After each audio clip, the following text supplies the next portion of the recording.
Vamos lá, vamos iniciar mais uma aula, esse projeto tão bacana, tão bonito, que é a Semana Direito Imobiliário na Prática. Esse projeto é para você, corretor de imóveis, advogado, você que está pensando em criar um braço no seu escritório. Professor Júlio, eu sou advogado previdenciário, sou advogado trabalhista, advogado criminal. Eu quero que você crie um braço no seu escritório para que você possa ajudar as pessoas, para que você possa, de fato, conhecer o direito imobiliário. O direito imobiliário não tem nada de mais você atuar em outro ramo. O seu escritório, você talvez seja um advogado criminal, previdenciário, advogado tributário. Não tem nada de mais você também atuar em outro ramo. Mas tem que ser especialista, tem que conhecer, não pode fazer bobagem. Quando eu falo fazer bobagem, hein, gente? O direito imobiliário, um erro, você pode sim acabar com a vida financeira do seu cliente. Vou trazer um exemplo aqui, olha só. O professor é coordenador de 27 pós-graduações no Brasil. Eu que sou advogado atuante no direito imobiliário. Quais são os erros que eu já vi? Muitos. Mas o que chamaram mais atenção. O advogado ingressou com uma ação de missão na posse. Só que o cliente dele não tinha o registro. O cliente dele só tinha a posse. Perdeu a ação. Perdeu a ação para ele mesmo.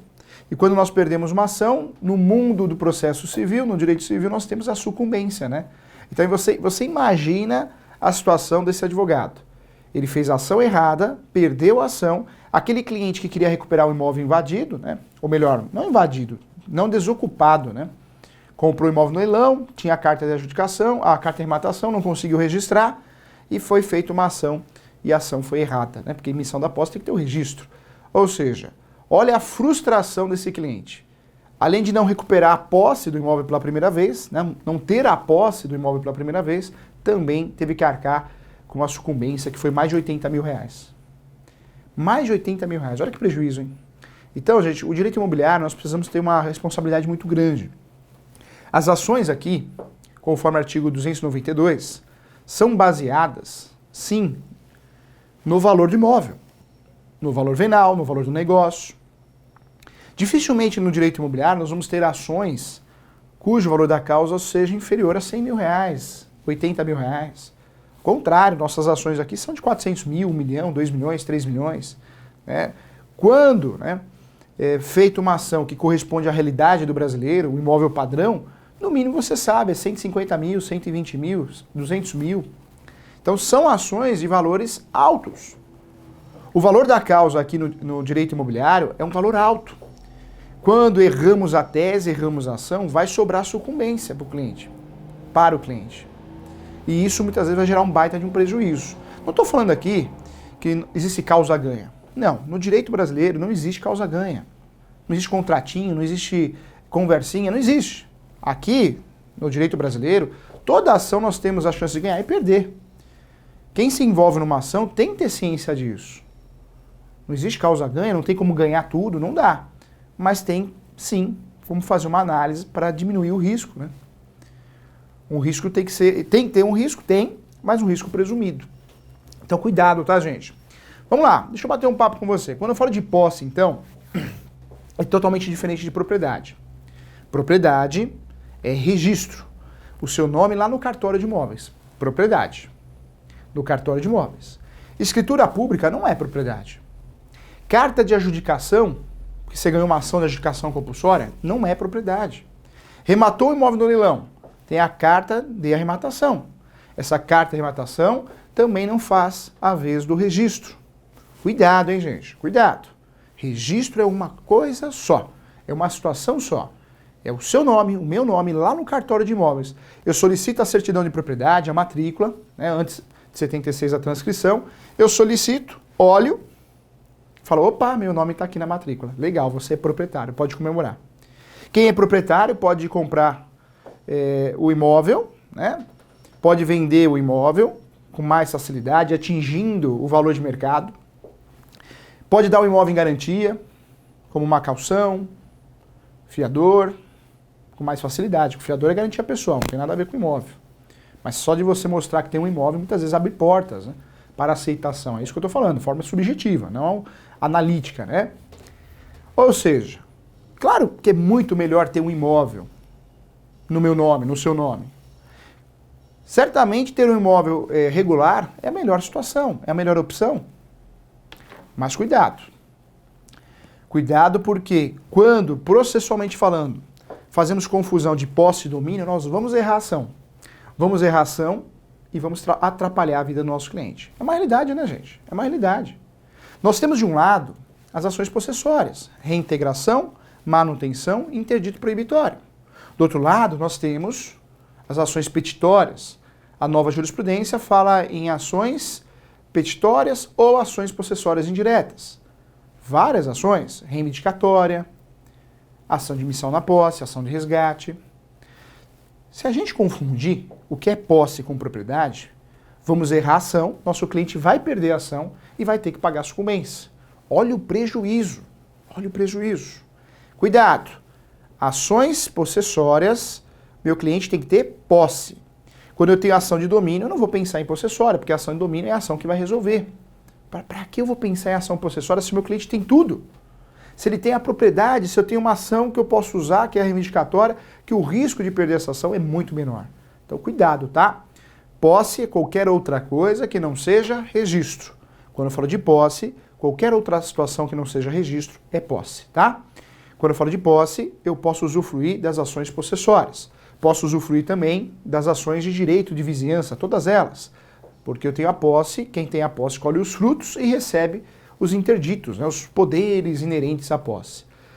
Quem tem a posse pode usufruir dessa posse com o passar do tempo, o lapso temporal, e regularizar a posse com base na posse, né? Transformar a posse em domínio com base na posse. O maior exemplo que nós temos é o uso capião, mais de 36 espécies no Brasil.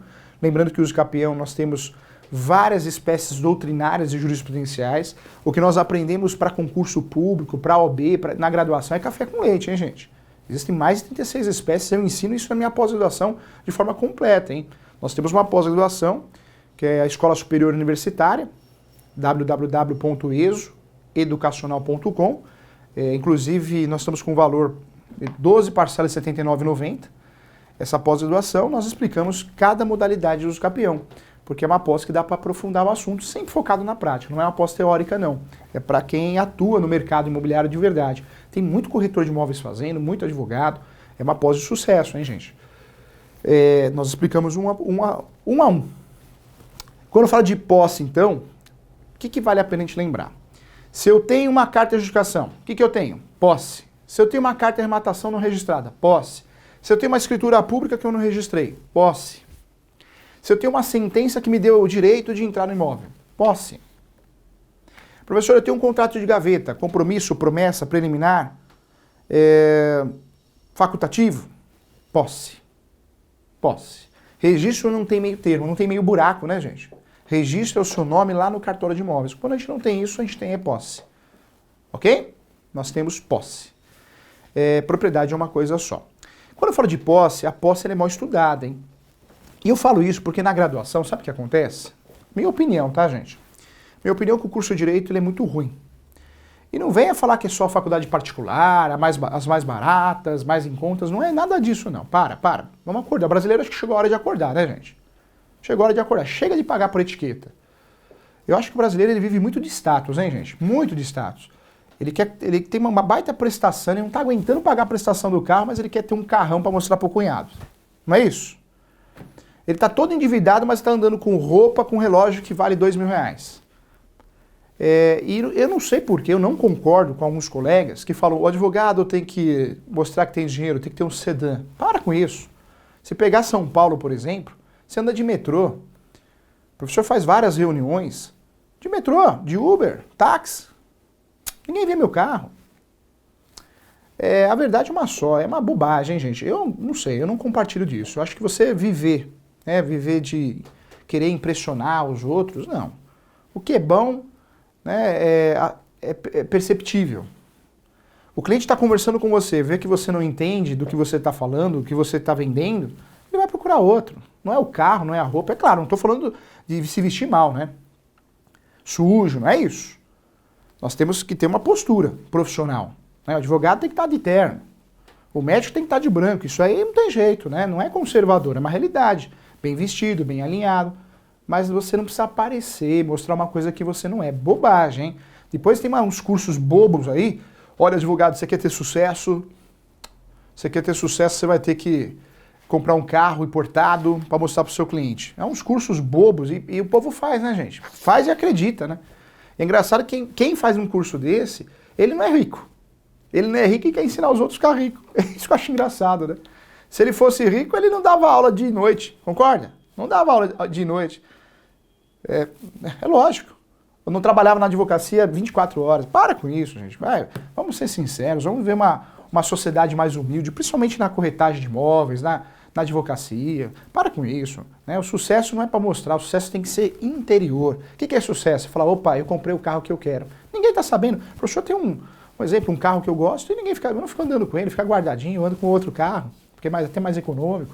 Então, o sucesso não é você mostrar para as outras pessoas, o sucesso é algo interior. Nossa, eu estou feliz, satisfação, eu atendo bem meu cliente, eu entendo, estou estudando. Isso é sucesso.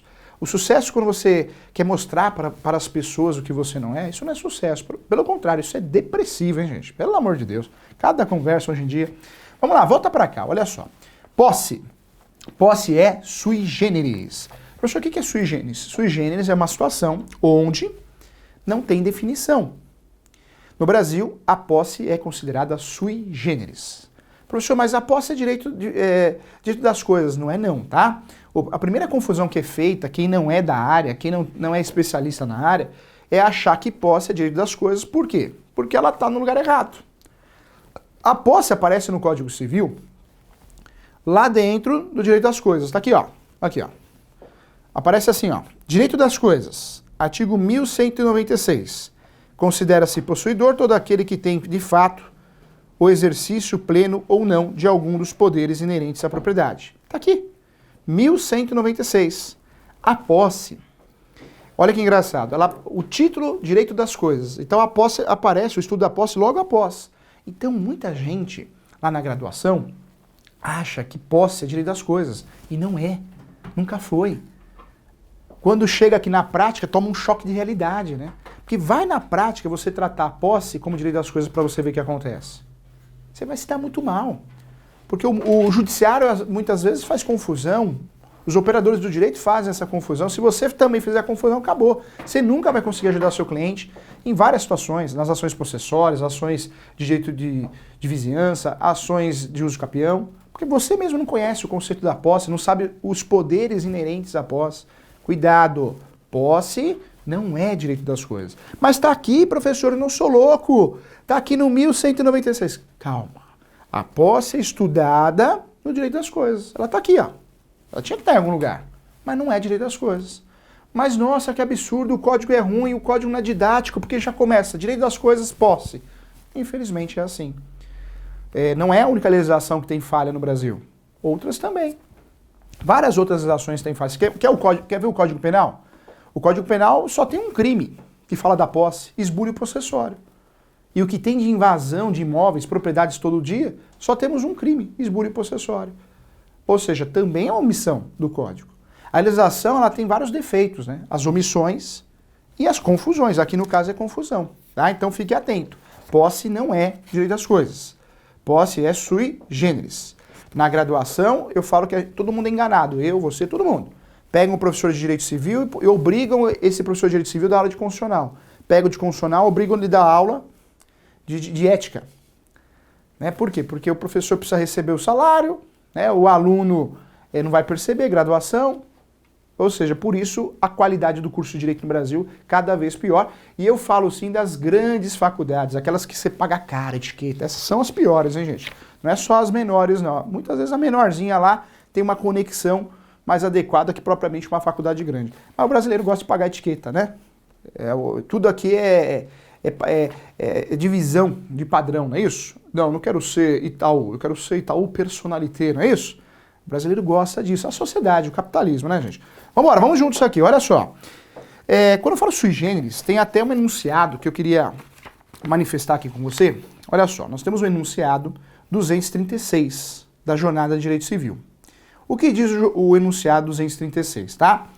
Os artigos 1196, o 1205 e o 1212 consideram-se possuidores, para todos os efeitos legais, também a coletividade desprovida de personalidade jurídica.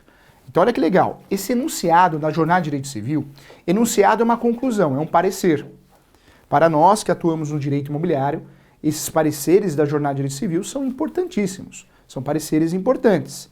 Esse parecer da Jornada de Direito Civil, que é o parecer 236, ele esclarece muito bem que pode ser possuidor mesmo aquele que não tenha personalidade jurídica.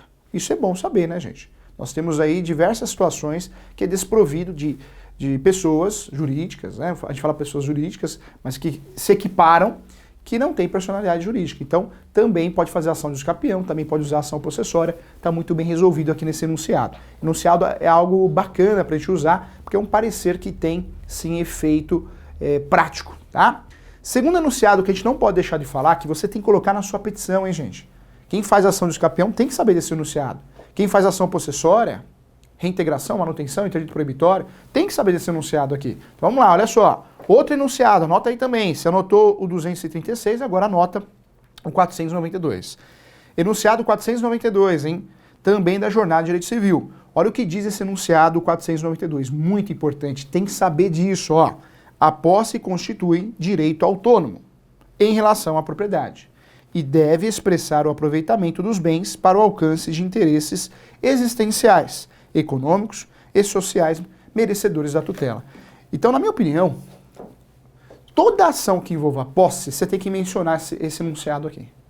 Esse enunciado é um dos mais respeitados, é um dos mais importantes para que você, operador de direito, possa, de fato, aproveitar. Por quê, professor Júlio? Sabe por quê? Porque esse enunciado, ele separa a água do vinho. No Brasil, a posse é sui generis. Mas quem sabe disso? Você que é estudioso, que está assistindo a aula do professor Júlio. Você que busca algo a mais. Mas a maioria não sabe. A maioria faz confusão. E não é só advogado, tem juiz que faz confusão também. Tem juiz que acha que a posse, ó, é o quê? Direito das coisas. E não é. A posse é sui generis, ela mora no direito das coisas, mas ela pisa no direito também das obrigações. Olha como a posse é complexa. Olha, quem trabalha bem com posse, sabe mexer com posse, ganha dinheiro. Ganha dinheiro porque transforma a posse em domínio. Ganha dinheiro porque sabe vender a posse de forma regular, sem cometer nenhum crime, nenhum estelionato. Bem, você está vendendo o que você tem, a posse. Contrato de cessão de direitos possessórios e afins, não tem nada de errado. Agora você quer vender uma posse através de compra e venda, aí tem algo de muito errado. Por que muito errado? Você está vendendo algo que você não tem. Segundo o artigo 108 do Código Civil, toda transação imobiliária acima de 30 salários mínimos deve ser feita através, sim, de escritura pública, para que eu consiga registrar. Se você pega um imóvel irregular e está vendendo esse imóvel através de compra e venda, está errado o contrato, está errado as suas intenções, está todo mundo errado. Não tem nada de mais vender no Brasil um imóvel irregular. 70% no Brasil, mais de 50% é posse aqui no Brasil. O Everton que está aqui comigo, em Guarulhos, 85% da região ali é posse. Não sei se o Everton sabe. Tem muitos imóveis irregulares. Algumas regiões, nós temos muitos imóveis irregulares. Ou seja, nós estamos falando de um assunto real, prático, concreto. Eu tenho a posse, imóvel irregular. Vou vender, não sei vender. Compra e venda, está errado. Né? Você errou o contrato, você errou as intenções.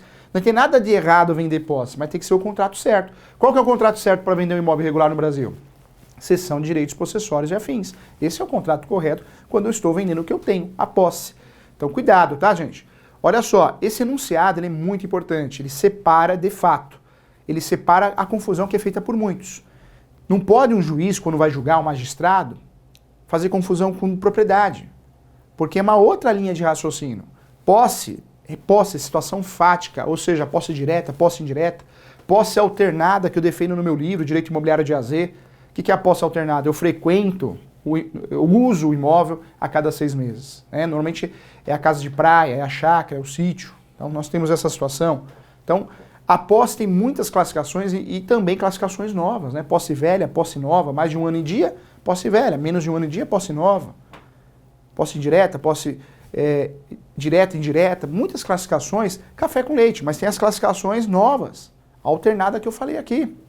Então, realmente é importante ter no caderno, ter aí no computador esse enunciado 492, que deve sim compor, de fato, sua ação de usucapião, né? Além da ação de usucapião, as ações possessórias. Ou seja, esse enunciado fala assim, ô judiciário, com todo o respeito do mundo, separa posse e propriedade, não faz confusão. Vamos começar a conversa agora, tá? Esse enunciado é perfeito, hein, gente? 492 é a Jornada de Direito Civil. A posse para efeitos de ações de regularização de imóveis. Lembrando que regularização de imóveis é o gênero de várias espécies, entre elas nós temos duas, regularização administrativa e regularização judicial, através de medidas judiciais. Nós temos alguns conceitos que interessam, sim, para regularizar um imóvel. Um desses conceitos é o animus domini. O que é o animus domini? Termo em latim. Não vai falar isso para o seu cliente, hein? O senhor tem animus domini, ele vai falar para você assim, eu já tomo Rivotril e Catopril. Para com isso, sem juridiquês. Sabemos que o termo é animus domini, mas vamos traduzir para o nosso cliente. É a vontade de ser dono. O senhor tem a vontade de ser dono? Sim. Todo mundo te enxerga como dono? Sim. Pronto, o senhor tem animus domini, tá? Então, cuidado com esse animus domini. É uma classificação importante, porque no usucapião nós só podemos usufruir, né, da peça, né, a chance de êxito, quando nós temos o animus domini, tá? Então é importante também. Outro detalhe que eu queria ver com você aqui é o lapso temporal, hein? Existe no Brasil uma comercialização muito grande de compra e venda de posse. Muita compra e venda de posse. É comum no Brasil. Existe um grande mercado de imóveis irregulares. E aí eu quero falar para você, qual que é a forma correta de vender um imóvel irregular? Seção direitos possessórios e afins. Pronto, não resta dúvida. Mas o que deixa a posse mais valorizada ou menos desvalorizada, mais valorizada ou desvalorizada, vamos dizer assim? Quanto maior a sua posse, maior tem valor de mercado essa posse. Isso é chamado de lapso temporal, tá? Se eu compro uma posse sua de 5 anos, é um valor. Se eu compro uma posse sua de 10 anos, é outro valor. Professor, mas por que isso? Porque no Brasil, acorda aí, para tudo agora. Presta atenção aqui. Presta atenção que isso é confusão. Eu falo disso no meu livro. No Brasil é permitida, sim, a soma de posse. Sim, senhor, sim, senhora.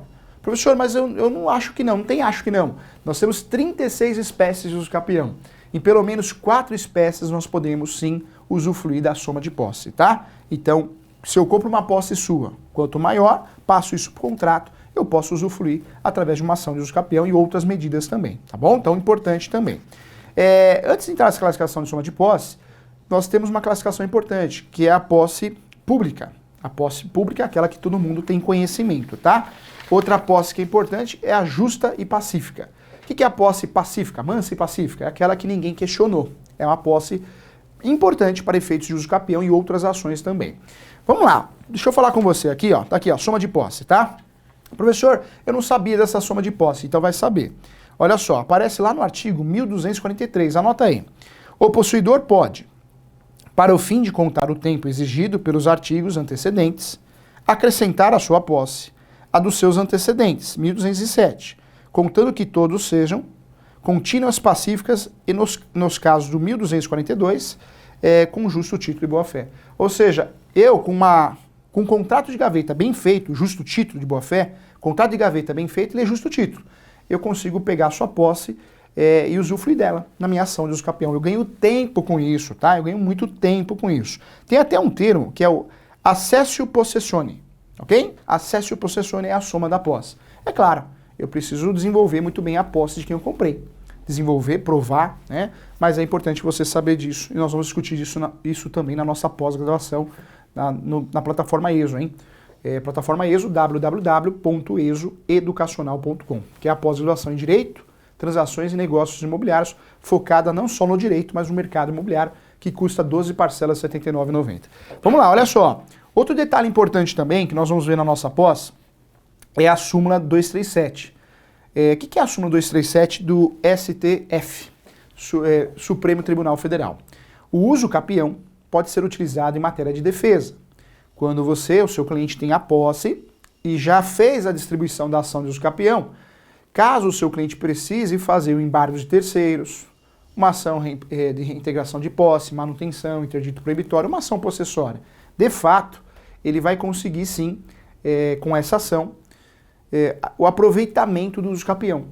Ele vai pegar o usucapião e vai alegar como matéria de defesa. Então, a súmula 237, muitas vezes é uma súmula esquecida, é uma súmula importante, hein, gente?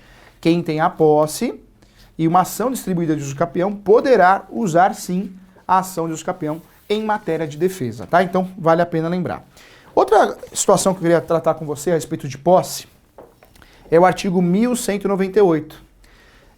Os romanos, né, sempre o direito romano, lá nos primórdios, o direito romano sempre tratou cada situação de posse, né? O direito romano criou o instituto do detentor, mero detentor. Por quê? Para que ele não tenha direitos sobre o bem. Ou seja, foi uma saída pela tangente. Você usa, mas isso jamais vai ser seu. O caseiro é um grande exemplo. Professor, mas por que esse papo que o caseiro não tem posse, ele é mero detentor? Porque o caseiro trabalha para tomar conta, manter o imóvel, manutenção do imóvel, para o dono da propriedade, o proprietário, né? Por isso o caseiro não pode fazer uso capião, a não ser que ele perdeu o cargo de caseiro, continua no imóvel e começou a formar uma posse nova, é diferente. Mas o caseiro, ele é mero detentor. Assim como o motorista. O motorista não fica, às vezes, dirigindo um carro 5, 6, 10 anos. Ele pode fazer uso capião? Não, se fizer vai perder, porque ele é mero detentor, tá? Então, o artigo 1298, ele explica detentor. Detentor é aquele que tem a função de cuidar, de zelar, fazer manutenção, mas ele jamais será o proprietário e não pode usufruir dessa posse para efeitos possessórios, tá? Então, importante também. Outro detalhe que eu queria ver com você, professor, aquisição da posse, que é o artigo 1204. Quando se dá a aquisição da posse? A posse pela tradição. Quando você entra no imóvel, ou no bem, no carro, na moto, você tem a posse. Então a aquisição da posse, ela se dá pela tradição, tá? Então também é importante, e nós vamos tratar desse assunto também. Tem a perda da posse e muitos outros assuntos, e eu agradeço esse projeto aqui, Semana, né, Direito Imobiliário. Semana Direito Imobiliário na Prática é sensacional, né, gente? Pra gente discutir o assunto, aprofundar como ele é na prática mesmo, não na teoria. Não adianta aqui o professor falar das teorias da posse, Ehring, Savigny, não adianta, né? Não adianta porque, claro que nós vamos ter essa compreensão, acha fácil no Google, mas a gente precisa ter um olhar clínico, um olhar prático, conforme a jurisprudência. Faz toda a diferença. Vamos continuar aqui no nosso próximo encontro. Um abraço, muito obrigado e até a próxima aula.